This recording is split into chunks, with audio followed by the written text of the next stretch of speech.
Back in the spring, we planted potatoes out in 3 different styles, and I made a video describing that experiment. I'll link to that here for an introduction. And so now here we are in later August, early September. The potatoes are dying back enough that we'd like to do a harvest on them so we can move over to some other crops. And so we're going through. We've got 1, 2, 3 crates to document the 3 different styles. Let's explain how it's going. One thing I want to be really clear about is to set expectations appropriately. If what you're interested in is really specific numbers and science and data, this won't be the video for you. There's lots of other folks that have made videos weighing everything, but it's not our style to actually weigh as we go. So this will be a qualitative analysis of how it all worked. So hopefully that's still compelling and useful to you. We started our harvest in row 3, and if you remember from the initial experiment, the third option here was basically the most passive. In the spring, this was just a lawn. And so what we did is we laid down some hay here. When we were ready to plant, we moved the hay aside, and every foot or two, we just dropped a single seed potato. We probably put in about 20 or so seed potatoes. Moved the hay right back on top, and then throughout the season, added a little compost, a little bit of soil, a little bit of hay.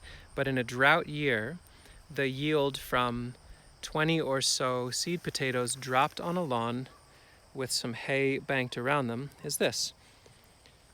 Lots more potatoes. decent result. Each potato begot between 3 and 5 more potatoes, and some of them are really beautiful. Some of them have some markings here or there. One thing we found pretty definitively with this third method is that some of the plantings had green shoulders on the potatoes. In other words, they were not deep enough, they did not have enough coverage, and they became green. And so those potatoes we're going to end up actually just composting. They're not useful to us as food, they're not useful to the chickens. They're just on the edge, but it seems better to build soil with these, chop them up and let them rot, than to try to eat them somehow. So that was definitely an issue with the just mulch on grass. One thing that's pretty stunning about this is that between the potatoes, the mulch that went down, the little bit of compost, some subsoil from when we were digging a pond, like really low quality subsoil, and in fairness, an incredibly punishingly dry year. All those variables aside, this planting method, all the planting methods, just about completely erased the vegetation that was here. The grass is just about gone. In fact, here's a spot. We were using a shovel to dig these out, mainly so we get more decompaction, but this was sod in April. These root systems are just about completely dead. There's just some moss in there. Mainly it's earthworms that have been eating the roots and the shoots of the grass. So if we came through here with a broad fork and transplanted out other crops into here, we'd have beautiful soil, nearly completely weed-free, and lots of mulch right around to break down. So if only to plant the potatoes as a leveraging mechanism that in one season to erase a lawn and make beautiful garden beds, they're worthwhile, yield completely aside. But this is definitely way better than putting down silage tarp or clear greenhouse poly to kill a field. We're actually going to be able to eat what we got out of this, and we use no plastic to get there. It's also pretty interesting to see. Here's an example of the management for the season. Basically, it looks like we put concrete on here. This was from soil 6-7 feet down in the earth. As we were digging the pond, we had nowhere to put it, so I put some around each of these potatoes. Some compost and the like, but you see what happens is you get down in there. We can get in there and do a fair bit of the harvest with just our fingertips. So these beautiful potatoes are basically popping right out of what was a lawn in April. And the deeper we went with soil, even poor quality soil, definitely there was a correlation that the potatoes got bigger. And that's pretty neat. There's probably about 4 or 5 more in there. This is from the middle method, which I'll talk about next. In planting option 2, which to my mind was, fingers crossed, was going to be the best, we put hay on the grass. Later on, when we were ready to plant potatoes, we moved the hay aside, dropped the potato, so all the exact same as that third method, but we put compost on top to give them a head start. And that little addition of compost seemed to yield quite a bit more potato and much larger ones. And here's just a sample. It looks like a nest of potatoes. This back in the spring was just a single seed potato, and each one of them begot about this much of a multiplication. Sometimes we used a larger seed potato, but really nice yield there for having no water and just some rotting hay, concrete aggregate, one little layer of compost. But once these are all harvested and all the stems and the few bits of weeds, the very few, the 2% of weeds that remain, the broad forking that we do through here should get this into a bed that's just exquisitely beautiful for a fall crop.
Row 2 is harvested, and it feels pretty definitive that it is an improvement over row 3.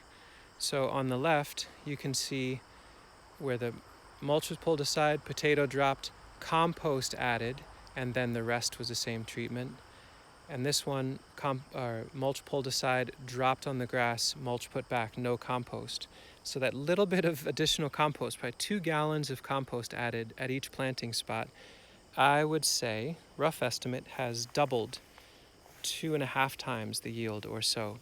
There were next to no green-shouldered potatoes. There were 1 or 2 that had damage or some rot on them. I suspect they had vole damage. I think what happened is in the center row, because the mulch was so deep, maybe it promoted more vole habitat, and so a few got hit. But even with that, we're looking at, oh, there's one that got hit by the shovel. We're accruing more and more for dinner tonight.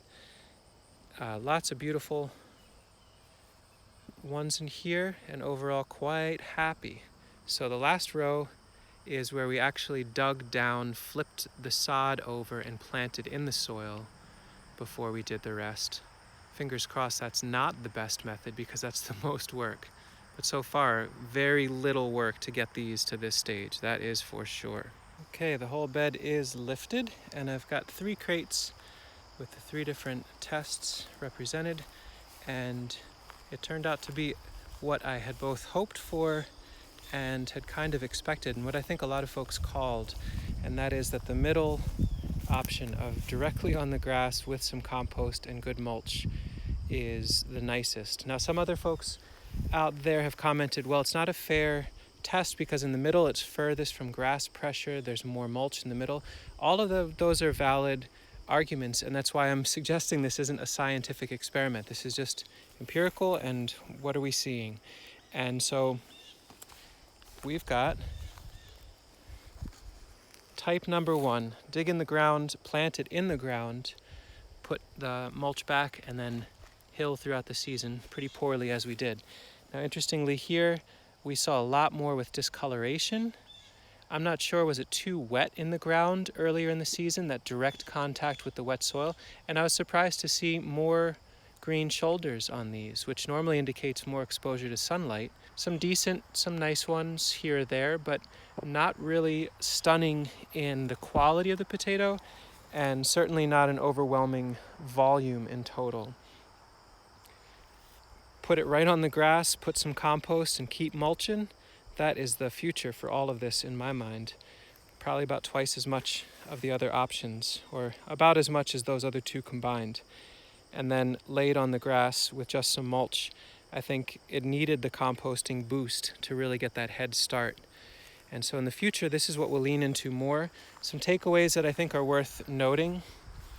By and large, we used whole seed potato. We did not cut the potato and sprout it in advance.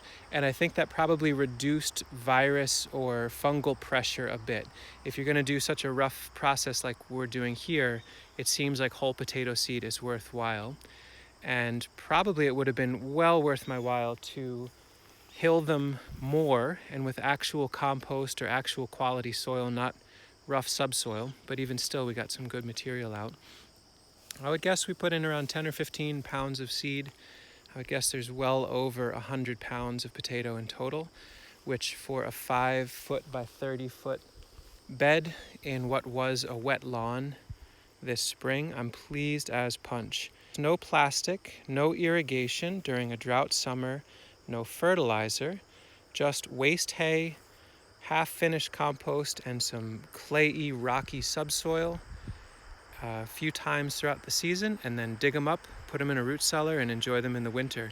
This feels like a really legit pathway for flipping a lawn into productive garden space in year one with hand tools and potatoes. We'll let these surface dry a little bit. We'll bring them into the garage and then check them over for quality again and organize the ones that need to be eaten first, put them in their own container. The ones that are structurally really sound and really firm, they go in a container for deep storage in the root cellar. Pick out little nibblings like this that we cut and set them aside for dinner. And we'll get this broad forked next. For today, I'm going to mulch this to make sure it doesn't dry out. We'll broad fork it, and then into this bed we plan to transplant mainly kale that will grow for us, but also to feed our chickens. So next video on this will probably be completely lush with green or completely nibbled to the ground by groundhogs and deer. That remains to be seen. But thanks for watching. I hope you're growing lots of food where you live if you can. And if you've got a lawn still, think about flipping it. Can you turn it into something other than a lawn? I bet you can. Potatoes might help you on that path. Take care.